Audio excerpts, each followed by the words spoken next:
Hi, my name is Tammy Warner. I am taking a minute showing you how to use this integrated financial planning model for kelp aquaculture, which has been developed through the generous funding of NOAA and the Connecticut Sea Grant.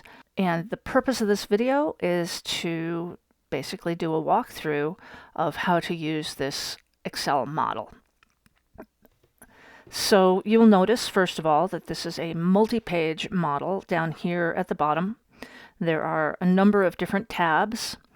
The red tabs are the tabs which users could use to fill in their own estimates for their costs and their revenue assumptions. And the blue tabs are output tabs that have to do with the financial results or the inputs that people enter.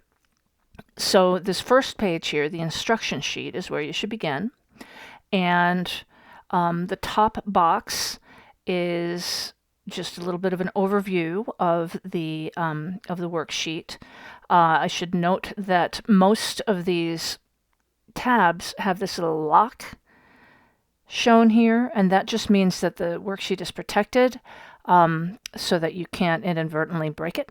But if you want to, you can easily just go in there and unlock any of these pages using the code 1234 through the Review tab. And then over here, there are options to protect and unprotect the sheet. So I should first note that this workbook is part of a comprehensive business planning guide, which will be available at this link here that you can click through. And then the first thing you should do is save this file under a new name. So go up to File and hit Save As, and then give it a new name so that if you do something and you want to start fresh, you have the original copy available to you. I should also note that this entire model is built on the backbone of the financial planning or financial projections template provided by the Small Business Administration's SCORE program. There is a link to the original spreadsheet here that you can click through and kind of see where this all came from. Now, as I said, this is a multi-page spreadsheet.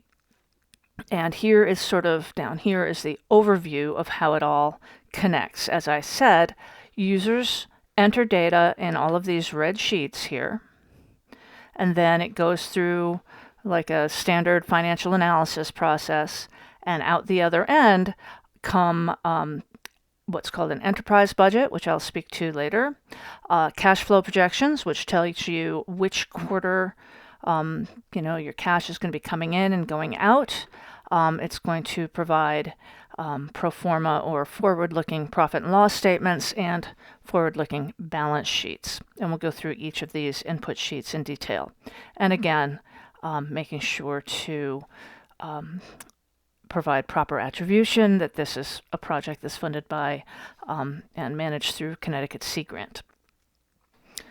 Okay, the first page that we want to look at is the business model page. Now, you can get to the business model page either by clicking through these boxes here on the instructions page, or by going directly to the tabs on the bottom. Let's try going through text boxes first, and then later on, as we work our way through the model, we can go through the tabs down here. So this is the page where you put in all your fundamental assumptions about what your business is going to be. What is the name of the business? And in this case, I'm calling it Kelp Me, I Think I'm Falling, because I'm a Joni Mitchell fan. And this model will allow you to select either a nursery-only model, a farm-only model, or a combination of both. Okay, your nursery can be either what we're calling a small nursery. Doesn't necessarily mean that it's going to be physically small. What we mean by the difference between small and large is that a small nursery is a sort of a reused space, perhaps, or a perhaps even a purpose-built space, but that you're not pumping seawater in. You're bringing seawater in to the facility. And a larger scale operation would be like a pumped in, seawater coming straight into the facility. So you can select if you want to do a nursery. You can either select small, large, or none. The difference in the scale of the farms is the number of lines you've got out there for your arrays. But those are really just as a starting point for you. The farm models, the costs associated with the farm models are up to you, and you're going to need to enter that data yourself. If you select, let's select a small nursery and a medium-sized farm. Okay. So we have both operations going on. And then we can look down into the next sort of foundational question about your business. So you're going to be having a small nursery, you're going to be having a medium-sized farm, and then what are you going to be doing to make money from these production activities that you have? Well, if you are running a kelp nursery, you can either have a business model in which you give it all away to the growers, or you could sell some of your seed string by the foot, or you could not sell it at all and just use it for internal purposes for your own use, right? And then if you have a kelp farm, there are several different ways that you can make money growing kelp.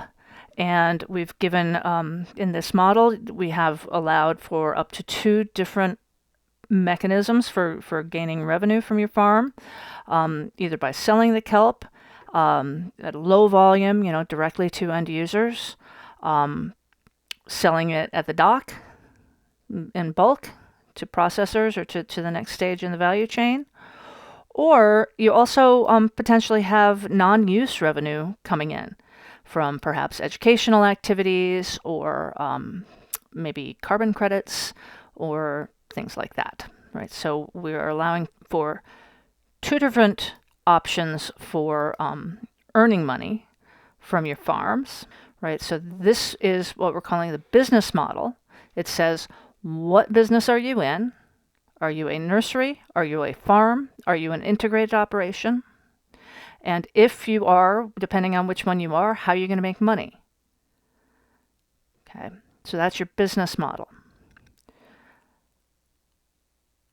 Now we can look down into the next section, which has to do with revenue models, not just how you're going to make money, but how much money are you going to make per spool, per foot, if you're selling seed string, per pound if you're selling kelp, grown kelp.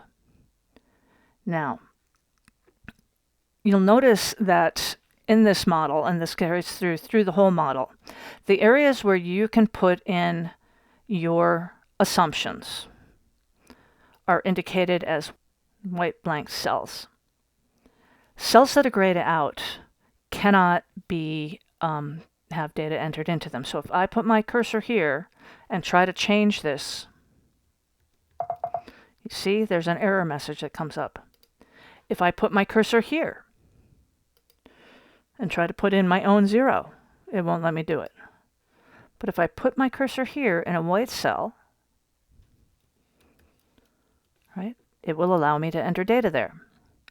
Now, this other thing is over here to the right of your data entry are boxes which are labeled notes and details. Okay. You should try as best you can to fill in these cells with information about where you came up with these numbers. You could say here, for instance, I got a quote of $150 per spool on 6/10/2023. Right? So that indicates where and why you were putting these numbers in. Now, will that number stay the same forever? Maybe, maybe not. But if you go in there, a couple of months later and try to figure out why is this $150, then you'll know because you got a quote on June 10th, right? You can change it to 200, and then you could write again. You could just continue in the cell, updated to $200 on 6/15. Okay. Now, down here in the sale of kelp revenue models, if you're selling direct to farmers, small scale, you can put in what you're assuming is the price for that you're going to get per pound. So we'll say like $10 a pound there, right? And so maybe you're selling, I don't know, 5% of your production that way, but the bulk of it, right? The bulk of it is going to be sold at the farm gate, at the dock to bulk users. Now you notice that this warning came up here. Okay, we've got this model set. You see up here there's a formula. It's called a logical function that says if you're not talking about a small scale farm model, right? We're saying this is a medium scale farm model, right? What this error message says is if you're not a small scale kelp farmer, then we want to make sure that people are being realistic about how much money they're going to be able to get per pound of kelp. Watch what happens down here, right? You see this red error message. If I go in above and change my farm model to small. Okay, the error message goes away. Okay, so we've got some, foolproofing in this model to stop people from making inaccurate and assumptions that'll make their model go crazy. Okay, so there is a possibility we have given an option for people to put in assumptions about selling small scale production at a very high price per pound. And then for bulk sales at the dock side, we've got 4 different tiers of pricing. So you could say, let's say we're not going to do any of this up here at $10 a pound. We're going to do 90% of it at 60 cents a pound, and we're going to do 10% of it at 50 cents a pound. Okay. So these then will flow through your model and give you a weighted average price per pound, which is represented by 90% times 60 plus 10% times 50. Okay. So you also have an option to enter data or enter assumptions about your non-use revenue that you are anticipating. So for instance, if you say that you're going to have $5,000 in revenue in Q4 in your second year of operations, that just flows directly through to the pro forma or the forward-looking budgeted profit and loss statement over here. So if we click on this blue tab over here for the P&L, look over there, and sure enough, there's our $5,000 showing up as income in the Q4 in the second year in operations. So that's how the business model page works.